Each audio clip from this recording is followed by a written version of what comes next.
William James lahir 11 Januari 1842 di New York, Amerika Serikat dan meninggal 26 Agustus 1910,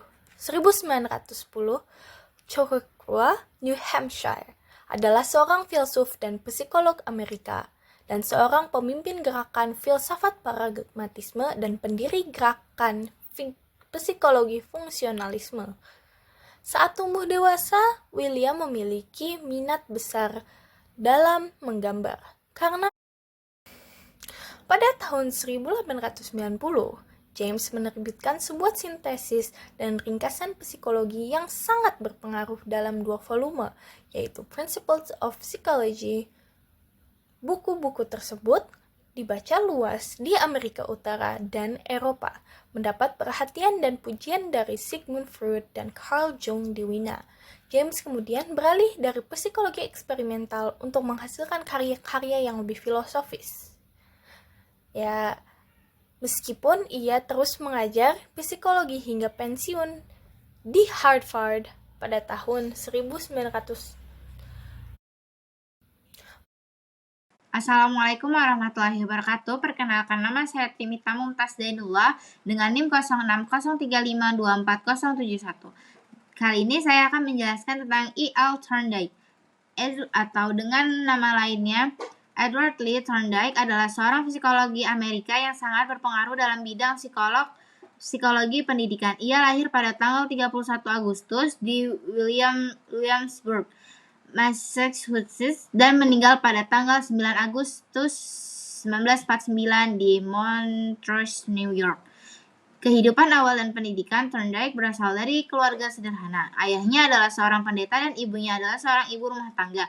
Setelah menyelesaikan pendidikan dasarnya, Thorndike melakukan studinya di Wesleyan University dan kemudian di Harvard University, di mana ia memperoleh gelar PhD. Kontribusi utama yaitu teori koneksisme. Kontribusi terbesar Thorndike adalah pengembangan teori koneksisme. Teori ini berfokus pada hubungan antara stimulus, rangsangan, dan respon tanggapan. Menurut Thorndike, belajar adalah proses pembentukan hubungan antara stimulus dan respon yang mengaruh pada perilaku yang lebih adaptif. Yang ada dua bagian, yaitu hukum latihan dan hukum efek. Hukum latihan itu hubungan antara stimulus dan respon akan semakin kuat jika sering diulang-ulang. Yang selanjutnya hukum efek, yaitu hubungan antara stimulus dan respon akan semakin kuat jika diikuti oleh konsekuensi yang menyenangkan. Penerapan dalam pendidikan E.L. Thorndike. Penerapan dalam pendidikan teori Thorndike memiliki implikasi yang sangat signifikan dalam bidang pendidikan.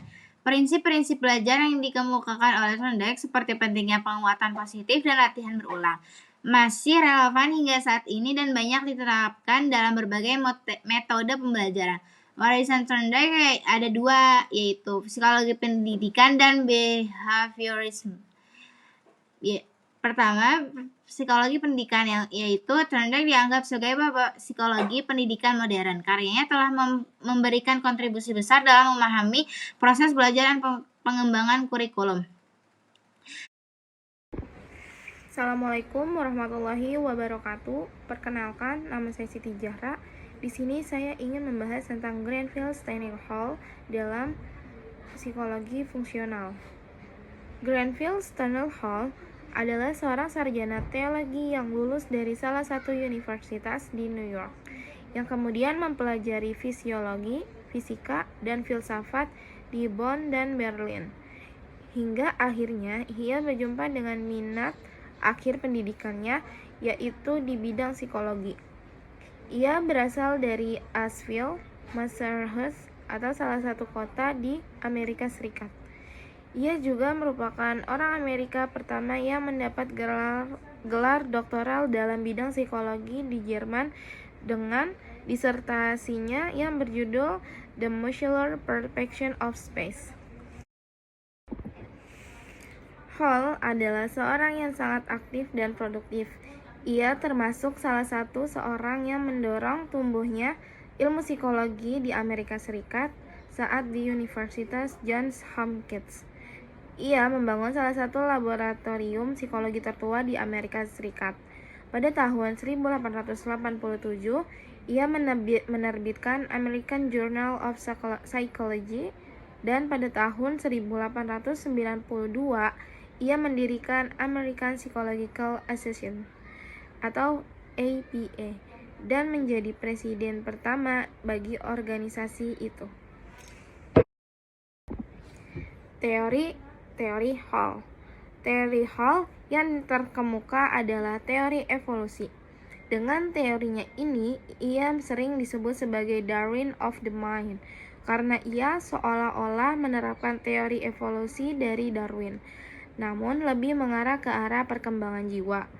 Teori evolusi ini yang diimplementasikan Hall menekankan ontogeny recapitulation phylogeny, artinya proses perkembangan individu sejak dia lahir sampai dewasa tidak lain adalah bentuk yang lebih singkat atau rekapitulasi singkatan dari proses perkembangan makhluk yang bersangkutan, dari mulai tingkatnya yang paling sederhana sampai tingkat yang paling sempurna.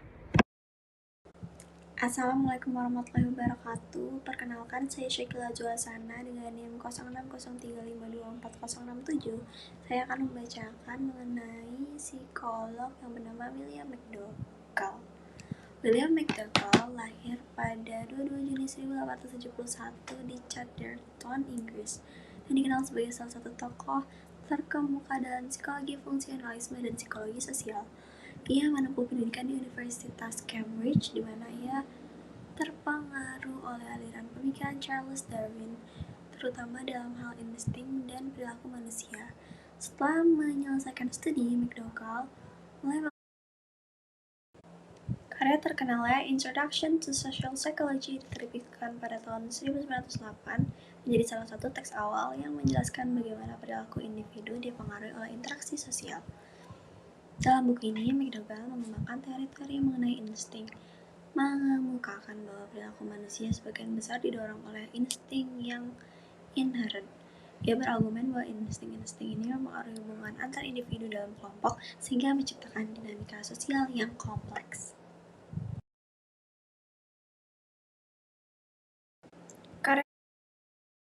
Assalamualaikum warahmatullahi wabarakatuh. Perkenalkan, nama saya Tania Aziza. Saya akan menjelaskan tentang James Rowland Angel. James Rowland Angel adalah seorang astronom Amerika yang terkenal karena kontribusinya dalam pengembangan teknologi observasi astronomi. Ia lahir pada 12 Juni 1901 di North Carolina dan memperoleh gelar PhD di bidang astronomi. James bekerja di Observatorium Yerkes di Universitas Chicago, di mana ia memimpin banyak penelitian dan pengembangan alat-alat observasi. Salah satu penemuan pentingnya adalah dalam pengembangan teleskop reflektor yang lebih canggih dan teknik fotografi astronomi yang memungkinkan pengambilan gambar langit yang lebih tajam dan detail. James juga berkontribusi pada penentuan posisi bintang dan objek langit lainnya. Ia meninggal pada 7 Maret 1960, namun warisannya tetap berpengaruh dalam kemajuan astronomi dan teknologi observasi. James Rowland Angel. James Rowland Angel dikenal lebih sebagai seorang astronom dan pengembang instrumen ilmiah daripada seorang filsuf, sehingga pemikirannya lebih berfokus pada inovasi teknis dalam bidang astronomi. Berikut adalah rangkuman pemikirannya. Yang pertama, pengembangan teknologi observasi.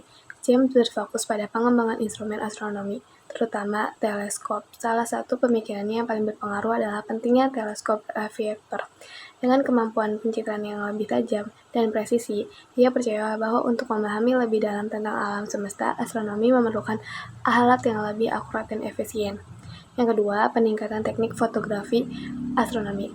James yang juga berkontribusi dalam pengembangan teknik fotografi untuk mengamati langit yang menghasilkan gambar-gambar bintang dan objek astronomi yang lebih jelas dan rinci. Pemikirannya tentang pentingnya teknologi ini membuka jalan bagi penemuan baru di bidang astronomi, seperti pemetaan bintang dan pengamatan galaksi. Yang ketiga, pentingnya observatorium yang canggih.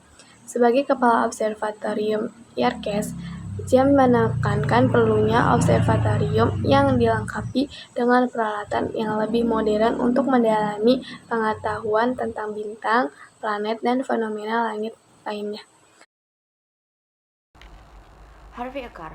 Harvey Ekar lahir tanggal 30 April tahun 1873 sampai 1954 adalah seorang psikolog Amerika dan pengembang fungsionalisme.